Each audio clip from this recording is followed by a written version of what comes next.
O Irã exigiu de Donald Trump um pedido público de desculpas pelas ameaças diretas de violência pessoalmente dirigidas aos representantes da delegação iraniana.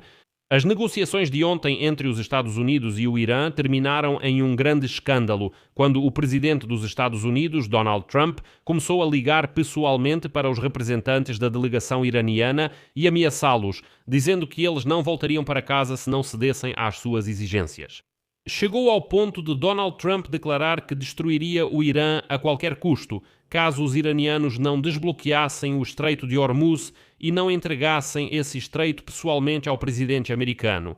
O próprio Trump depois se gabou ao vivo na Fox News que sim, realmente fez essa declaração pessoalmente aos negociadores iranianos. Que, abre aspas, se vocês fecharem o estreito não terão mais país, vocês nem conseguirão voltar para o seu maldito país depois disso.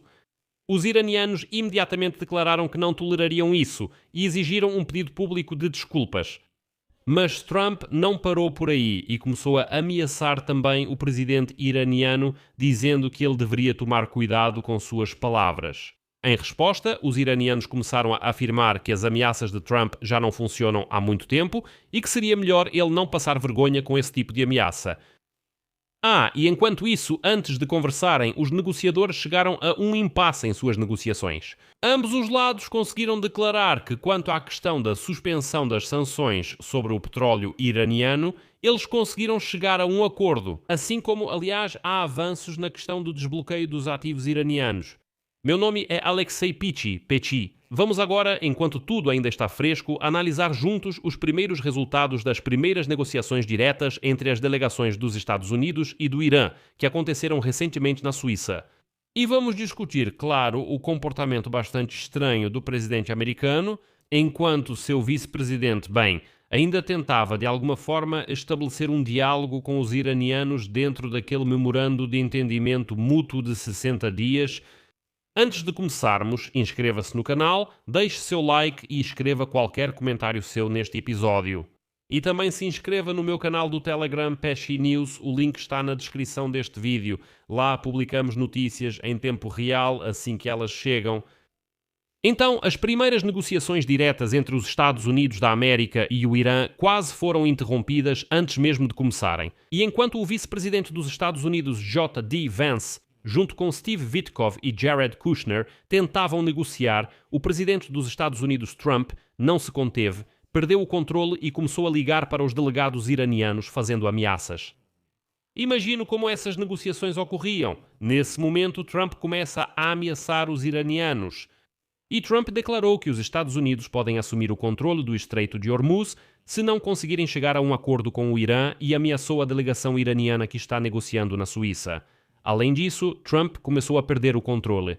Enquanto Vance, Witkoff e Kushner conduziam as negociações, Trump ligou para o canal Fox News e ao vivo declarou, cito, "Talvez assumamos o controle do Estreito de Hormuz, se for necessário. Se eles não aceitarem o acordo, vamos cobrar uma taxa pela passagem." E um pouco depois, o mesmo Trump acrescentou que os Estados Unidos podem se tornar o anjo da guarda do Estreito de Hormuz, como ele disse, e começar não só a cobrar uma taxa pela passagem dos navios pelo Estreito de Hormuz, mas também, cito, ficar com 20% do petróleo transportado para si.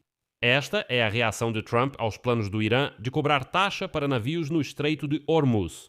Ao mesmo tempo, no sábado, o comando militar iraniano anunciou o fechamento do estreito devido à retomada dos combates no Líbano entre o Hezbollah e Israel, o que os iranianos chamaram de primeira condição para negociações. A guerra no Líbano precisa parar para que haja negociação.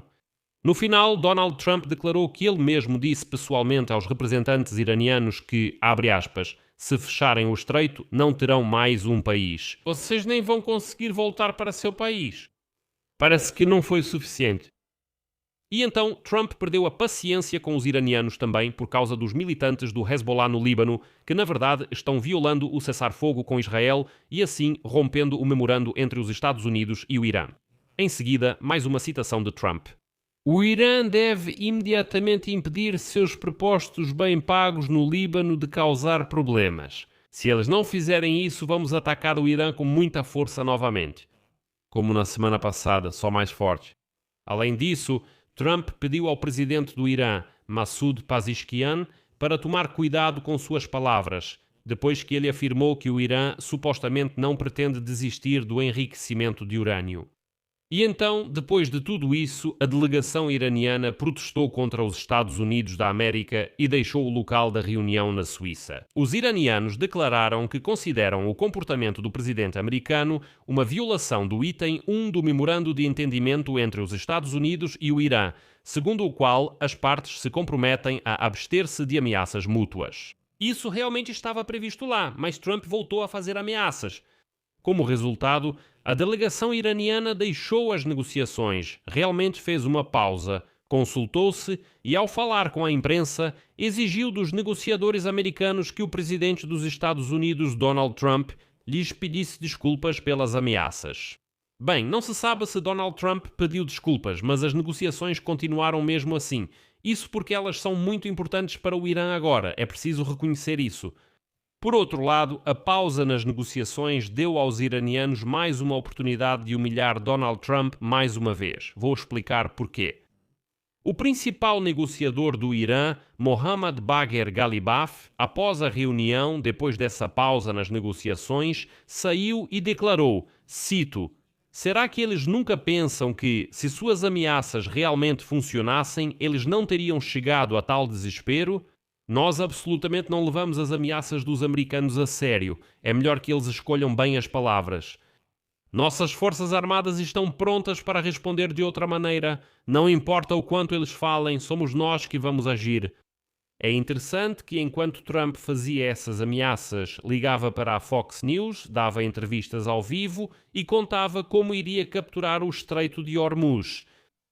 Exatamente nesse momento, seu vice-presidente J.D. Vance e seus enviados Witkoff e Kushner, estando em Bürgenstock, na Suíça, declaravam que os Estados Unidos assumiram o compromisso de alcançar um cessar-fogo regional completo. Além disso, J.D. Vance assegurou que Donald Trump pediu para ele transmitir aos iranianos que os Estados Unidos estão prontos para transformar fundamentalmente suas relações com o Irã e se tornarem quase os melhores amigos na região. Nesse contexto, o senador republicano Lindsey Graham, conhecido defensor de uma linha dura em relação ao Irã e também apoiador do próprio Donald Trump, repetiu a ameaça do presidente Donald Trump de assumir o controle do Estreito de Hormuz caso os esforços diplomáticos em relação aos iranianos fracassem. Mas Lindsey Graham, na verdade, ainda mais exagerou as palavras de Donald Trump e elas soaram assim. Segue a citação. Vamos tentar uma solução diplomática. Acho que vai fracassar. O que acontece depois? Passei 4 horas e meia com o presidente Trump na sexta-feira. Eis o que acho que vai acontecer em seguida. Se esse acordo fracassar, o presidente Trump vai tomar o Estreito de Hormuz à força. Os Estados Unidos vão controlar o Estreito de Hormuz. Vamos cobrar uma taxa de todos que passarem por lá para pagar pela operação. E vamos expandir os acordos de Abraão no ano de 2026. Vamos fazer com que a Arábia Saudita entre nos acordos de Abraão, o que será a maior mudança em 5.000 anos no Oriente Médio.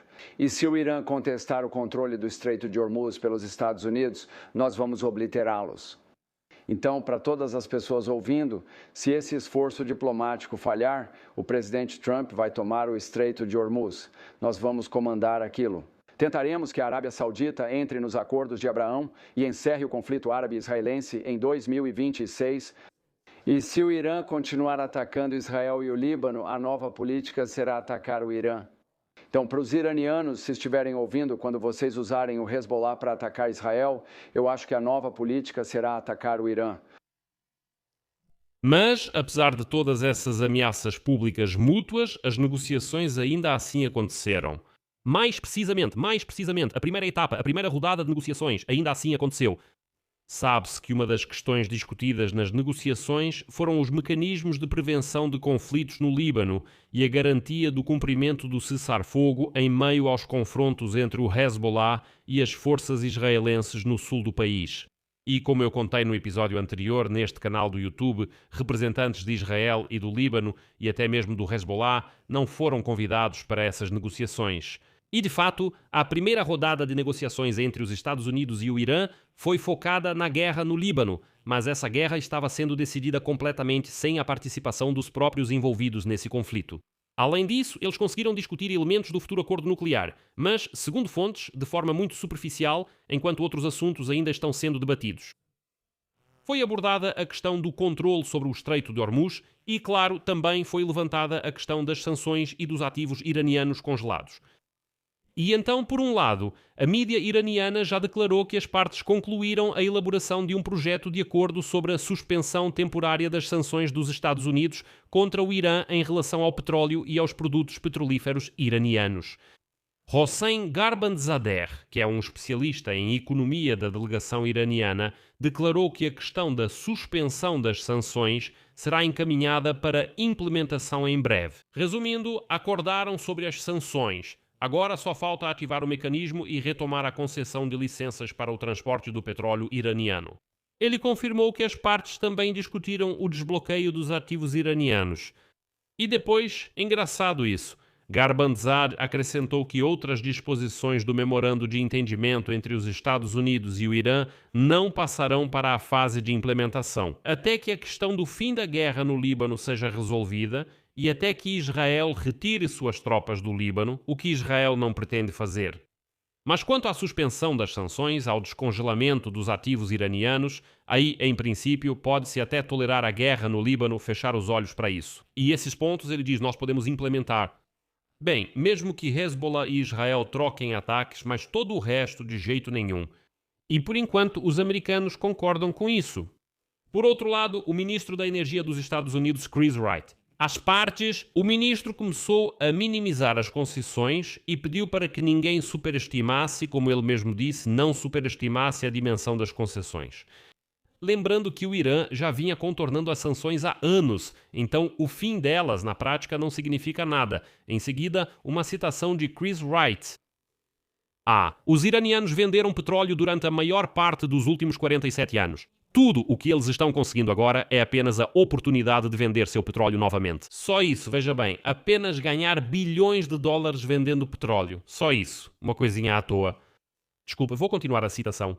Mas nós provamos para eles nesses 2 meses que podemos parar completamente a venda do petróleo deles, até a última gota. E isso é uma alavanca de pressão importante. A situação voltará ao que era antes, mas eles não recuperarão os outros recursos. Os próprios ativos congelados deles não serão desbloqueados até que haja um progresso significativo e comprovável nas negociações nucleares. Os iranianos não têm mais aquelas alavancas de influência nas negociações que sempre tiveram antes. Quais exatamente, Wright decidiu não especificar. Agora, espera-se que a parte política das negociações entre os Estados Unidos e o Irã, mediadas pelo Qatar e pelo Paquistão em alto nível, seja concluída hoje. J.D. Vance, Witkoff e Kushner vão voltar para os Estados Unidos da América. Já as equipes técnicas muito provavelmente permanecerão na Suíça para continuar as negociações. A não ser, é claro, que Donald Trump faça mais uma declaração estranha. Aqui vou deixar reticências. Amigos, escrevam suas opiniões e conclusões nos comentários deste vídeo. Inscrevam-se no canal, ativem o sininho e não se esqueçam de deixar o like. Se quiserem apoiar o trabalho deste canal no YouTube, ficarei muito agradecido. Todos os links e informações sobre como fazer isso estão na descrição deste vídeo. E também quero contar para vocês que criei especialmente para vocês uma comunidade fechada chamada Patchy Insight, onde nós, em um pequeno grupo, discutimos certos temas que não aparecem aqui no YouTube. Lá não há autocensura, lá eu consulto vocês sobre os temas que podemos trazer para discussão neste canal do YouTube. E lá também respondo às suas perguntas pessoais. Por isso, o link para a comunidade fechada está na descrição deste vídeo. Não deixem de acessar e se inscrever. Por hoje é só. Cuidem-se. Tchau a todos.